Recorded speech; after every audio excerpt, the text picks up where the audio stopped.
नमस्कार। देश प्रदेश के इस खास शो में आपका बहुत बहुत स्वागत है। मैं हूं आपके साथ जया कौशिक। बात कर रहे हैं हम प्रधानमंत्री के 1 दिवसीय भोपाल दौरे की। प्रधानमंत्री भोपाल पहुंच चुके हैं और यहां पर भोपाल में वो कंबाइंड कमांडर्स कॉन्फ्रेंस में भी शामिल होंगे। प्रधानमंत्री मध्य प्रदेश को पहली वंदे भारत एक्सप्रेस की सौगात भी देंगे। भोपाल से नई दिल्ली तक चलने वाली वंदे भारत ट्रेन को यहां पर भोपाल के रानी कमलापति स्टेशन से हरी झंडी दिखाएंगे प्रधानमंत्री। ये देश को 11वीं वंदे भारत ट्रेन की सौगात होगी।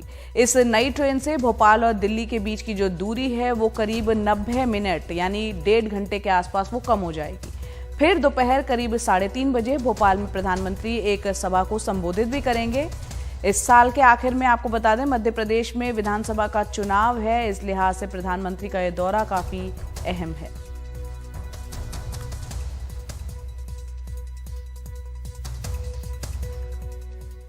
भारत सरकार ने नई विदेश व्यापार नीति 2023 यानी FTP 2023 लॉन्च कर दिया और इसका लंबे समय से इंतजार था। 5 साल तक चलने वाली ये नीति आज से लागू हो गई है। इसमें सरकार ने वैश्विक बाजारों में पहुंच बढ़ाने के लिए साल 2030 तक निर्यात को $2 लाख करोड़ पहुंचाने का लक्ष्य तय किया है। भारत का एक्सपोर्ट रिकॉर्ड 77,000 करोड़ डॉलर के स्तर को पार कर गया। अब नई विदेश नीति के तहत कई बदलाव किए गए हैं जिससे व्यापार में फायदा होगा। इसके तहत प्रोत्साहन की जगह छूट को बढ़ावा दिया जाएगा। इसका लक्ष्य भारतीय रुपए में व्यापार को बढ़ावा देना भी है। साथ ही टारगेट पूरा नहीं करने वाले निर्यातकों को सितंबर 2023 तक का वक्त देकर राहत दी गई है। इसके अलावा MSME के लिए एक्सपोर्ट लाइसेंस फीस को घटाया गया है। 2 ट्रिलियन तो हम कर देंगे 2030 तक, उतना तो मेरा आत्मविश्वास पक्का है। पर मैं चाहूंगा कि आप सब भी थोड़ा और विचार करें। मैंने डिपार्टमेंट को भी कहा है कि एक मैसिव फोकस्ड कॉन्सेंट्रेटेड आउटरीच विश्व के साथ अगले 4-5 महीने में हम मिलकर करें, जिसमें भारत से सेक्टोरली अथवा country wise multi industry country के हिसाब से या सेक्टोरली हम छोटे बड़े ग्रुप्स में बड़े पैमाने पे लोगों को मिशंस की सहायता के साथ, और सभी मिशंस इसमें एंगेज होने वाले हैं आप सबके साथ। जो इन्वेस्ट इंडिया है उसको भी हम नए रूप में, नए स्वरूप में अब पेश करने वाले हैं, जो ट्रेड और इन्वेस्टमेंट दोनों को एक बॉडी देखेगी, क्योंकि बोथ आर क्वाइट इंटरकनेक्टेड। जब ट्रेड होगा उसके बाद ही इन्वेस्टमेंट आने की संभावनाएं भी बढ़ेगी, कोर मैन्युफैक्चरिंग और इस साल 2022-23 में हमारा आकलन है कि 760 बिलियन से अधिक एक्सपोर्ट होने वाला है। जो फाइनल फिगर्स हैं वो SEZ, नॉन EDI पोर्ट, ये सब से कंपाइल होके जब आएगा तो हमारा आकलन है कि 760 से 765 बिलियन से अधिक तक हो सकता है एक्सपोर्ट। तो ये अब तक का सबसे हाईएस्ट होगा इंडिया? ये अभी तक का सबसे highest. Last year 676 billion was also the highest ever, और इस साल का ये सबसे हाईएस्ट होगा। और जो सर्विसेज एक्सपोर्ट है वो पहले बार 300 बिलियन क्रॉस करेगा। International trade settlements Indian rupee में हो सके उसके लिए किस स्तर पर किस तरह की पहल की गई है? कितने देशों के साथ बातचीत चल रही है? देखिए, आप लोग जानते हैं RBI ने इस पर एक डिटेल नोटिफिकेशन कि किस कॉन्टेक्स्ट में आप स्पेशल रुपी वॉस्त्रो अकाउंट खोल सकते हैं और INR ट्रेड सेटलमेंट कैसे हो सकता है उस पर ऑलरेडी लाया है। तो उसको बेस करके हम लोगों ने FTP में जो चेंजेस चाहिए उसको रिकग्नाइज करने के लिए और एक्सपोर्ट्स अगर हो रहा है तो उसको फैसिलिटेट करने के लिए जो भी चाहिए हम लोग लाए हैं। और आगे के दिन में ये कैसे स्ट्रेंथन होगा, INR एज सेटलमेंट मैकेनिज्म कैसे स्ट्रेंथन होगा, उसके लिए काम करते रहेंगे। ये 2009 से 14 के स्कीम में जो हमारे यहाँ EPCG और एडवांस लाइसेंस लिए थे और किसी कारणवश अपना एक्सपोर्ट ऑब्लिगेशन जो है फुलफिल नहीं कर पाए हैं, ये उनको अपना एक्सपोर्ट ऑब्लिगेशन रिडीम करने के लिए ये मौका है। जहाँ पर जो ड्यूटी फोरगॉन था या जो ड्यूटी सेव्ड अमाउंट था उसके ऊपर जो इंटरेस्ट कैलकुलेशन होता था वो पहले उनके लिए बहुत हेवी हो जाता था, जिसके वजह से वो लोग आगे नहीं आते थे उसको रिपे करने के लिए। उसको हम लोग 100% में कैप किए हैं इंटरेस्ट बर्डन को, और उसमें भी जो एडिशनल स्पेशल ड्यूटी और एडिशनल कस्टम ड्यूटी दिए हैं उसके ऊपर इंटरेस्ट कैलकुलेशन नहीं होगा। तो हम आशा करते हैं कि ये उनके लिए एक इंसेंटिव के हिसाब से काम करेगा टू रिपे दैट अमाउंट और फिर से एक्सपोर्ट प्रोसेस शुरू करने के लिए। दूसरा है जो एक्सपोर्ट बेनिफिट्स हैं, चाहे रेमिशन हो चाहे जो भी हो, वो सारे आज के डेट में ई कॉमर्स एक्सपोर्ट प्लेयर्स को नहीं अवेलेबल नहीं है। इसीलिए हम लोग जो IT एक्सचेंज सिस्टम है, ECCS का हो या पोस्टल का हो, उसको इंटीग्रेट करके आइस गेट सिस्टम के साथ वो कैसा एक्सपोर्ट बेनिफिट मिलेगा उसके लिए पहल कर रहे हैं। तीसरा है export e commerce export hubs का डेफिनेशन लाके वहाँ पर कैसे प्रोसेसिंग, पैकेजिंग, रिटर्न पॉलिसी उसका फैसिलिटेशन किया जाए, उसके लिए गाइडलाइन ला रहे हैं।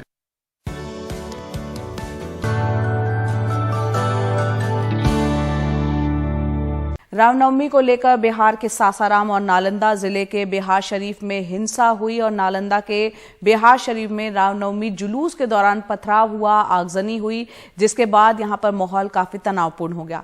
बिहार शरीफ के कई दुकानों में आग लगा दी गई। तनाव के चलते सुरक्षा इंतजाम यहां पर बढ़ा दिए गए।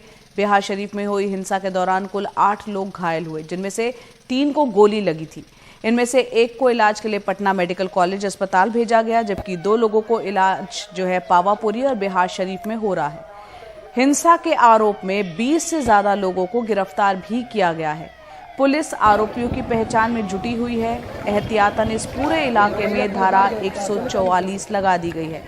इस बीच नालंदा जिले के DM के मुताबिक बिहार शरीफ में चप्पे चप्पे पर सुरक्षा बल तैनात कर दिए गए हैं। ये 31 मार्च यानी कल की तस्वीरें आप देख रहे हैं। सासाराम जिले की अगर बात करें तो यहाँ 2 गुटों के बीच पथराव हुआ और उसके बाद कुछ घरों में आगजनी भी हुई। उस तरह की घटनाएं भी देखने को मिली। प्रशासन का कहना है कि फिलहाल हालात काबू में हैं। रामनवमी पर शोभा यात्रा के दौरान 2 गुटों के बीच विवाद के कारण तनाव पैदा हो गया था और पथराव में एक पुलिसकर्मी समेत कई लोग घायल भी हुए।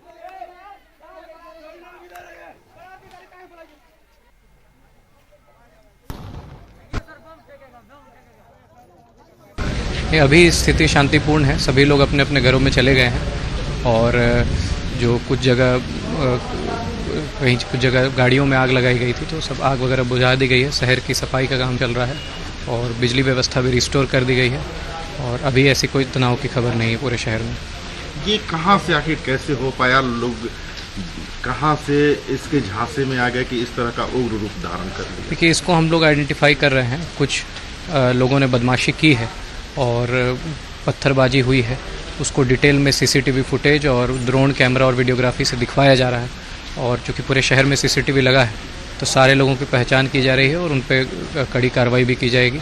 अभी पूरे शहर में मजिस्ट्रेट और फोर्स का डिप्यूटेशन है, चप्पे चप्पे पर फोर्स है और स्थिति अभी शांतिपूर्ण है। जिन्होंने कल जो है वो कानून को हाथ में लिया है, उनको गिरफ्तार करने के लिए अभियान चल रहा है।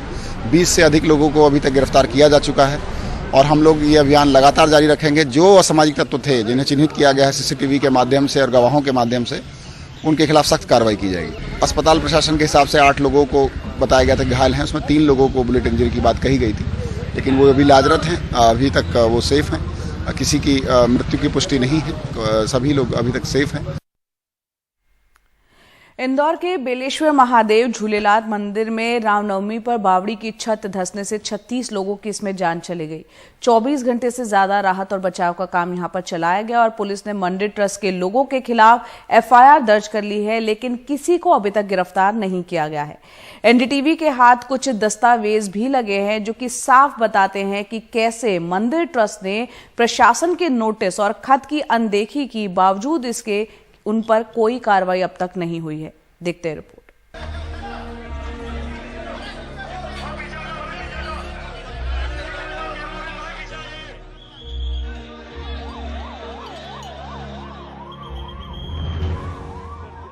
इंदौर में बेलेश्वर महादेव झूलेलाल मंदिर में रामनवमी पर बावड़ी में गिरने से 36 लोगों की मौत हो गई।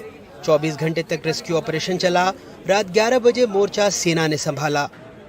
चैलेंजिंग इसलिए था कि पुरानी बावड़ी थी, इसकी दीवारें भी जर्जर थी और इसमें बहुत सारे ऑब्स्टिकल थे जिनको हमारे रेस्क्यूअर्स ने अपने कटिंग इक्विपमेंट और अपनी प्रशिक्षण के माध्यम से उनको रिमूव किया और उसके बाद में लोगों की डेड बॉडी रिकवर की। खास तरह के इक्विपमेंट जिनकी आपको जरूरत पड़ी हो यहाँ पर बावड़ी में?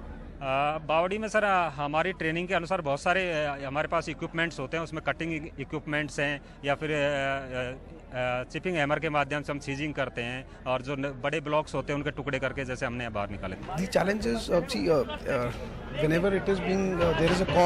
जब भी सरकार द्वारा भारतीय सेना से मुश्किल हालात में मदद मांगी जाती है तो हम उसे जरूर पूरा करते हैं और आगे भी हम भविष्य में आवश्यकता अनुसार मदद करते रहेंगे।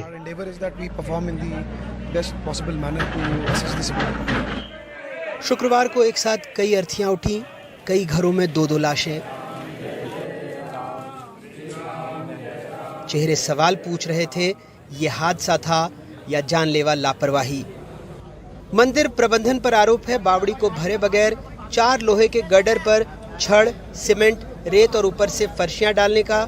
जो लोग मंदिर में आए उन्हें पता ही नहीं था कि जिस जगह खड़े होकर दर्शन और हवन पूजन करते हैं उसके नीचे बावड़ी है। रामनवमी के दिन 50-55 से ज्यादा श्रद्धालु श्री बेलेश्वर झूलेलाल महादेव मंदिर में आए थे हवन करने के लिए, लेकिन उन्हें शायद ही मालूम होगा कि ये जो 200 साल पुरानी बावड़ी है 4 लोहे के जर्जर खंभों पर टिकी है। उनके और मौत के बीच सिर्फ यही खंभे थे जिन्होंने ऐन वक्त पर साथ छोड़ दिया और 36 लोगों की दर्दनाक मौत हो गई इस हादसे में। श्रीनगर इलाके में बने पार्क में बावड़ी के पास नया निर्माण शुरू हुआ था। नगर निगम ने इस अवैध निर्माण पर आपत्ति ली लेकिन कोई कार्रवाई नहीं की। ट्रस्ट ने अपने जवाब में कहा, यह स्वयंभू मंदिर है, हस्तक्षेप धार्मिक भावनाओं को आहत करेगा। जिस जगह हादसा हुआ उसके ठीक सामने मंदिर स्थित है जो पहले नहीं था। मंदिर 3 हिस्सों में बटा हुआ है। पहले मंदिर बगीचे के पास था, बाद में उसे बावड़ी के पास शिफ्ट कर दिया गया। इसके बाद बावड़ी के दूसरी तरफ 5 से 6 फीट दूर मंदिर में नया निर्माण किया जा रहा था। 23 अप्रैल 2022 को रहवासियों की शिकायत पर समिति अध्यक्ष गलानी को अवैध निर्माण का नोटिस दिया गया था। 25 अप्रैल को गलानी ने जवाब दिया, कोई अवैध निर्माण नहीं है, धार्मिक भावनाएं न भड़काएं। 30 जनवरी 2023 को स्नेहनगर विकास मंडल की शिकायत पर फिर नोटिस दिया गया, जवाब वही, कोई गड़बड़ी नहीं है। स्थानीय लोगों का आरोप है कि इसके पीछे सत्तारूढ़ दल के बड़े नेता का दबाव था। ये और आपके पीठ के पीछे 3 और बावड़ियां, ये 4 बावड़ियों का संयुक्तिकरण करके इंदौर विकास प्राधिकरण की 31 नंबर स्कीम में सन 2000 तक वाटर सप्लाई सिस्टम है और आज की तारीख में 4 बावड़ियों के ऊपर मंदिर बन गए, जिसमें से एक हॉल नगर निगम का खुद का बना है। किसके संरक्षण में? आपके इसी के पीछे एक संघ के राष्ट्रीय प्रमुख के परिवार ने एक मंदिर बनाया। किस अधिकारी की हिम्मत होगी उसको तोड़ने की? एनडीटीवी के हाथ 1985 में तत्कालीन कलेक्टर हर्ष मंदिर का खत भी लगा है और इलाके का नक्शा भी, जिसमें कहीं भी मंदिर का जिक्र नहीं है, बल्कि इसे बच्चों के पार्क के रूप में विकसित करने की बात कही गई थी। इस घटना के बाद से मंदिर के पुजारी और यहाँ हो रहे निर्माण से जुड़े 3 लोग लापता हो गए हैं। सरकार कह रही है किसी को नहीं बख्शेंगे।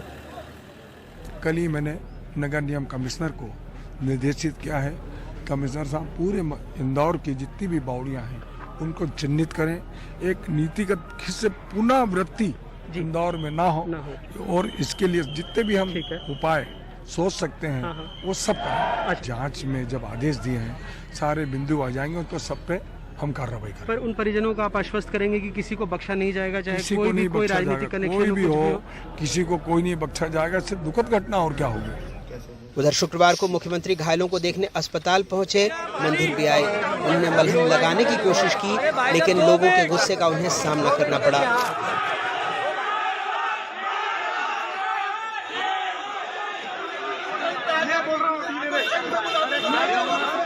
इंदौर से कैमरा पर्सन रिजवान खान और अपने सहयोगी समीर के साथ अनुराग द्वारी की रिपोर्ट, एनडीटीवी इंडिया। प्रधानमंत्री मोदी की शैक्षणिक योग्यता पर सवाल उठा रहे दिल्ली के मुख्यमंत्री अरविंद केजरीवाल को कल एक बड़ा झटका लगा जब गुजरात हाई कोर्ट ने अरविंद केजरीवाल पर इसी मुद्दे पर 25,000 रुपए का जुर्माना लगा दिया। दरअसल केंद्रीय सूचना आयोग ने 2016 में दिल्ली और गुजरात विश्वविद्यालय को निर्देश दिया था कि वो प्रधानमंत्री मोदी की डिग्री की जानकारी उपलब्ध करवाएं। अरविंद केजरीवाल ने प्रधानमंत्री के डिग्री प्रमाण पत्र का विवरण मांगा था। कोर्ट ने कहा कि इसकी कोई जरूरत नहीं है। देखते हैं शरद शर्मा की रिपोर्ट। मैं नहीं समझता आजाद भारत में कोई 12वीं पास प्रधानमंत्री हुआ है।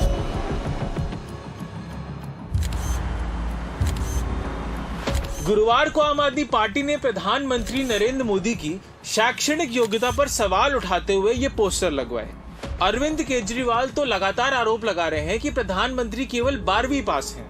भारत के इतिहास में सबसे कम पढ़ा लिखा प्रधानमंत्री अगर हुआ है, मैं नहीं समझता आजाद भारत में कोई 12वीं पास प्रधानमंत्री हुआ है। लेकिन इस मुद्दे पर केजरीवाल को बड़ा झटका लगा है। गुजरात हाईकोर्ट ने प्रधानमंत्री की डिग्री केजरीवाल को दिए जाने का आदेश रद्द कर दिया और केजरीवाल पर ही 25,000 का जुर्माना लगा दिया। दरअसल गुजरात विश्वविद्यालय ने सूचना आयोग के आदेश के खिलाफ अर्जी दी थी। उसकी दलील है उसने 2016 में ही प्रधानमंत्री की डिग्री सार्वजनिक की। वो वेबसाइट पर है। विश्वविद्यालय के पास लाखों छात्रों की डिग्रियां हैं और वह आरटीआई के दायरे में नहीं आता। केजरीवाल ने राजनीतिक सनसनी पैदा करने के लिए इसे मुद्दा बनाया। उन्हें मालूम था कि डिग्री सार्वजनिक हो चुकी है। अदालत इस तर्क से सहमत नजर नहीं आई और उसने इसे शरारत पूर्व मांग मानते हुए केजरीवाल पर जुर्माना लगा दिया। तो अरविंद केजरीवाल जी का तरीका है, ये कहीं न कहीं उनके बौखलाहट को दर्शाता है, उनके फ्रस्ट्रेशन को दर्शाता है। जब उनके मंत्री कमीशन खोरी के चक्कर में, शराब घोटाले के चक्कर में आज जेल के सलाखों के पीछे बंद हैं, उन्हें बेल नहीं मिल रहा है कोर्ट से, तो स्वाभाविक रूप से ये फ्रस्ट्रेशन उनके चेहरे पर दिख रहा है और उसी का नतीजा ये सब कुछ है। अदालत के फैसले के बाद अरविंद केजरीवाल ने ट्वीट करके कहा, क्या देश को ये जानने का भी अधिकार नहीं है कि उनके पीएम कितना पढ़े हैं? कोर्ट में इन्होंने डिग्री दिखाए जाने का जबरदस्त विरोध किया। क्यों? और उनकी डिग्री देखने की मांग करने वालों पर जुर्माना लगा दिया जाएगा। ये क्या हो रहा है? अनपढ़ या कम पढ़े लिखे पीएम देश के लिए बेहद खतरनाक हैं। ये तो अजीब बात है। और दूसरी तरफ आम आदमी पार्टी का कहना है कि केजरीवाल तो कोर्ट गए ही नहीं, उन पर जुर्माना क्यों लगाया गया? जिस प्रधानमंत्री को 140 करोड़ लोग चुन रहे हैं, अपना प्रधानमंत्री बना रहे हैं, उसकी डिग्री क्या है पता नहीं चलना चाहिए। ये तो अजीब बात है। सीआईसी ने फैसला दिया कि भाई डिग्री बताओ, डिग्री दिखाओ। विश्वविद्यालय उसके खिलाफ हाई कोर्ट में गया। जुर्माना अरविंद केजरीवाल जी पे हो रहा है। अरविंद केजरीवाल आम आदमी पार्टी पिछले कई दिनों से लगातार प्रधानमंत्री की शैक्षणिक योग्यता का सवाल उठा रहे हैं, लेकिन अब गुजरात हाईकोर्ट के आदेश के बाद आम आदमी पार्टी के सामने दो रास्ते हैं। या तो वो इस मुद्दे को छोड़ें या फिर गुजरात हाईकोर्ट के आदेश को सुप्रीम कोर्ट में चुनौती दें। दिल्ली से अपने कैमरा सहयोगी एजे जोसेफ के साथ मैं शरद शर्मा, एनडीटी मीडिया।